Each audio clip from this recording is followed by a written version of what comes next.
నాటల్లో మీరు ఎవరైనా బ్యాంకుకి వెళ్ళి అప్పులు తెచ్చుకుంటే ఏ కారణం చేతైనా చెల్లించలేకపోతే నీకు నోటీసులు వస్తాయి, ఫైనల్గా జప్తు కూడా అవుతాయి.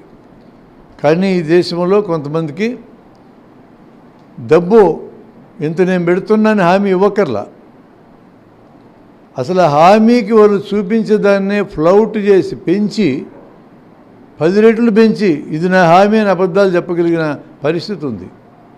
ఎన్ని ఉదాహరణలైనా మనకున్నాయి. మా కర్నూలులో పేపర్ మిల్లులో 4,000కి ఎకరా కొని 4 లక్షలు రాసినారు. 1000 ఎకరాలు నా పెట్టుబడి అంతా పెట్టిన చూడని చూపించాడు. 40 కోట్లు బ్యాంకుల దగ్గర అప్పు తెచ్చారు, మొత్తం ఎగ్గొట్టారు. ఆ ఎగ్గొట్టంలో వసంత్ గుప్తా అని ఒక అతను లేచిపోయినాడు. ఆయన తమ్ముడు వెంకటేశ్వర గుప్తా ఇప్పుడు 1000 కోట్లకు తయారయ్యాడు. నేను ఒక ఎగ్జాంపుల్ నా పక్క నుండే చెప్పిన, మీ అందరికీ తెలిసి ఇట్టటి అంటే ఆస్తులు ఉంచుకోవడానికి పెంచుకోవడానికి ప్రయత్నంగా మల్టిప్లై చేసుకోవడానికి అవకాశం ఉంది. ఒక పక్క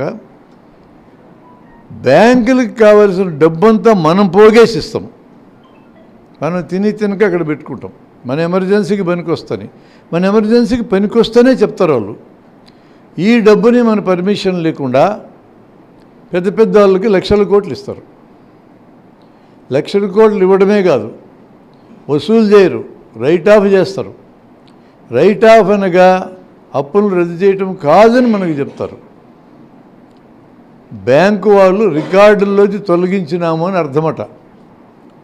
ఎందుకు రికార్డుల్లో తొలగించాలి, ఉంటే ఏంది ఇబ్బంది అని మనం అడిగితే, అవి ఉంటే ప్రతి ఏడాదికి క్యారీ ఓవర్ అవుతాయి కాబట్టి బ్యాంకులు నష్టాల్లో జరుగుతున్నాయని జనం అనుకుంటారు. కాబట్టి వాళ్ళు అట్లా అనుకుంటే బ్యాంకులు నమ్మరు. కాబట్టి బ్యాంకులు నమ్మకపోతే ఈ తినకైనా బ్యాచ్ డబ్బులు ఆడ పెట్టరు. కాబట్టి ఆడ పెట్టకపోతే వీళ్ళకి ఎట్లా వేయాలి మళ్ళా, అది అసలు విషయం.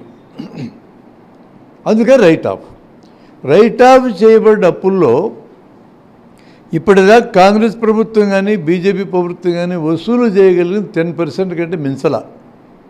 అంటే మిగతా 90% ఏమనాలి, రద్దు చేశారనాలనా, లేక ఏళ్ల తరబడి కాగితాల్లో అప్పున్నారు చెప్పుకుంటూ కూర్చోవాలన్నా? అంత ఎందుకండి, మీరు ఫ్రెండ్కి 1000 రూపాయలు అప్పించారు, వాడు ఎంతకీ చెల్లించడంలా 10 సార్లు అడిగితే 20 సార్లు అడుగుతావు, చేతులు ఎత్తేస్తారు. ఏం చేస్తారు మీరు? ముందు మీ దగ్గర నుండి కాగితం దించేస్తారు, నోటు ఉందిగా ప్రామిసర్ నోటు. తర్వాత ఏం చేస్తారు మీరు? నోరు మూసుకుంటారు, బుద్ధి తక్కువ ఇచ్చినా అనుకుంటారు. ఎన్నిసార్లు తిట్టుకున్నా నువ్వు తిట్టుకుంటే ప్రయోజనం లేదు. అడిగాడు అంతే, ఇయ్యడు వేరు, ఇయ్యలేడు వేరు. ఈరోజు ఇయ్యలేరు కాదు, వీళ్ళంతా ఇయ్యని వాళ్ళకే అప్పులు ఇస్తున్నారు. అది ఇక్కడ జరుగుతుండేది.